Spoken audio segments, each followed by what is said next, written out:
আমার শত্রুর সাথেও ইনসাফ করতে চাই। ওসমান হাদির খুনের যদি বিচার হয় তাহলে বোঝা যাবে আগামীর বাংলাদেশ ইনশাআল্লাহ ইনসাফ কায়েম হবে, খুনিদের বিচার হবে, জালিমদের বিচার হবে, মজলুমরা নিরাপদ বোধ করবে। কিন্তু ওসমান হাদির যদি খুনের বিচার না হয়, একই বাংলাদেশ আমরা অতীতে গত ৫৪ বছরে যেরকম বাংলাদেশ দেখেছি, এর কোনো পরিবর্তন হবে বলে আমরা আশা করি না। একটা নতুন বাংলাদেশ জাতিকে উপহার দিতে চেয়ে উনি ইনসাফের জন্য লড়ে গিয়েছে, যেটা আমাদের শত শত মুসলিমের আকুতি, যা বাংলাদেশে ইনসাফ প্রতিষ্ঠা হোক। ইনসাফের আগে আর কিছুই নেই। আল্লাহ পাক রব্বুল আলামিন কোরআনেও ইনসাফের কথায় যথেষ্ট জোর দিয়েছেন। সেজন্য হাদি ভাইকে আমরা জনগণ হাজার হাজার যতদিন পর্যন্ত বাংলাদেশের মানচিত্র পৃথিবীর বুকে থাকবে, ইনশাআল্লাহ হাদি ভাই বাংলাদেশের মানুষের হৃদয় থেকে কখনো মুছে যাবে না। আমি আজকে আসছি চট্টগ্রাম থেকে শুধুমাত্র হাদি ভাইয়ের কবর জিয়ারত করার জন্য। আশা ছিল জীবিত হাদির সাথে আমি দেখা করব, কিন্তু জালিমরা, খুনিরা আমাদের সেই আশায় পানি ঢেলে দিয়েছেন।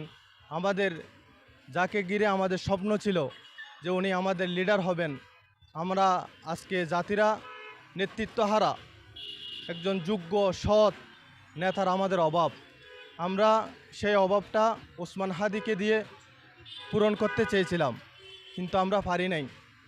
জালিমরা, খুনিরা সেটা হতে দেয় নাই। সেজন্য আমার মতো কোটি কোটি বাঙালির একটাই চাওয়া যে বাংলার জমিনে সব কিছুর আগে যেন শরীফ ওসমান হাদির খুনের বিচার হয়। হাদি ভাই জিতে গিয়েছেন। আল্লাহ পাকের কোরআনের ভাষায় যদি বলি, ওয়ালা তাকুলু লিমান ইউকতালু ফি সাবিলিল্লাহি আমওয়াত বাল আহইয়াউ ওয়ালাকিন লা তাশউরুন। যারা আল্লাহর রাস্তায় শহীদ হয় তারা কখনো মৃত নয়, তারা জীবিত।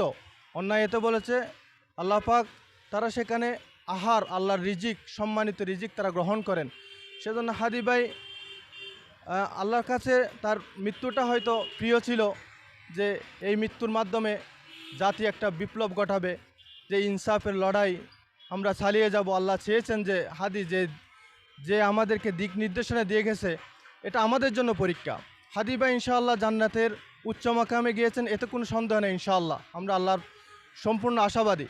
কিন্তু আমাদের আল্লাহ পরীক্ষা নিচ্ছেন যে হাদি ভাই যে ইনসাফের লড়াই চালিয়ে গিয়েছেন, যে দিক নির্দেশনা আমাদেরকে দিয়েছেন, আমরা কতটুকু এই দিক নির্দেশনার মতো চলি এবং এই লড়াই কতদিন পর্যন্ত আমরা চালিয়ে যেতে পারি, এটাই আল্লাহর পক্ষ থেকে আমাদের জন্য পরীক্ষা, আমি সেটাই মনে করি। এবং সব কিছুর ঊর্ধ্বে হলো ওসমান হাদির খুনের বিচারে বাংলার মাটিতে হতেই হবে। এর বিকল্প কোনো পথ বেছে নেবে না জনগণ ইনশাআল্লাহ। আর কিছুতেই যত কিছু লোভ দেখানো হোক সরকারের পক্ষ থেকে, ওনার পরিবারকে এটা দিবে ওটা দিবে, ওনার পরিবারও বলেছেন কোনো কিছুর বিনিময়ে ওরা হাদির খুনের বিচারকে বিক্রি করবে না। যত টাকার আপনি অ্যামাউন্ট দেন, সব কিছুর ঊর্ধ্বে হলো হাদির খুনের বিচার।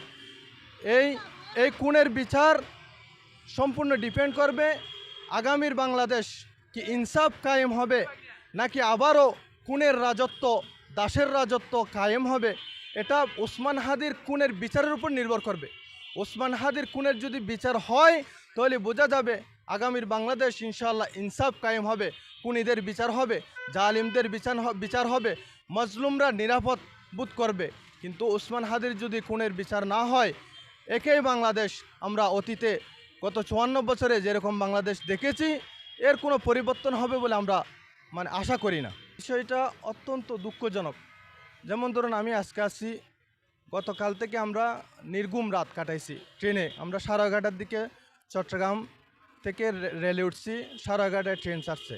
আমরা এখানে ফজরের নামাজ আদায় করছি রেল স্টেশনে নেমে, সোজা সেখান থেকে আমরা এখানে আসছি শাহবাগ, শুধুমাত্র ওসমান হাদির কবর জিয়ারত করার জন্য। আমি আমার কোনো আপনজনের মৃত্যুতে এমন কান্না করি নাই। আল্লাহ সাক্ষী আছে, ওনার মৃত্যুতে কতটা অন্তর ব্যথিত হয়েছে একমাত্র আল্লাহ পাক রব্বুল আলামিন জানে। তো আমার মতো অনেক ভক্ত আজকে আসতেছে ওসমান হাদির, জীবিত ওসমান হাদিকে তো দেখতে পারে নাই, অন্তত কবরটা জিয়ারত করে একটু হৃদয়ের ব্যথাটা একটু ভুলবে বা আল্লাহর কাছে দোয়া করবে।